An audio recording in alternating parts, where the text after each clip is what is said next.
வணக்கம். இன்னைக்கு பதிவு என்னன்னா, சிதம்பரம் தில்லை காளியம்மனை பற்றி தான் பேச போகிறோம். சிதம்பரத்தை சுற்றி காவல் தெய்வமாக காளியாக காட்சி தருபவன் நம்ம தில்லைக்காளி அம்மன் தான்.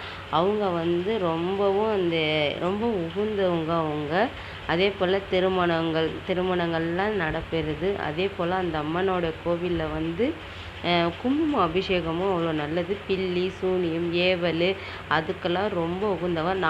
ஞாயிற்றுக்கிழமை 4:30 ராவு காலத்தில் பார்த்தாலே போதும், மக்கள் எங்கேருந்து தான் திரண்டு வருவாங்களோ. அதே போல் அமாவாசையும் ஞாயிற்றுக்கிழமையும் கலந்து வர நேரத்தில் தில்லைக்காளி அம்மனை போய் கும்பிட்டுட்டு வந்தோன்னா அது இன்னும் ரொம்ப நல்லது.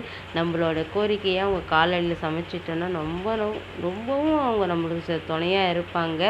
அதே போல் தில்லைக்காளி அம்மன் அந்த சூலத்தில் நம்ம குத்தணும்.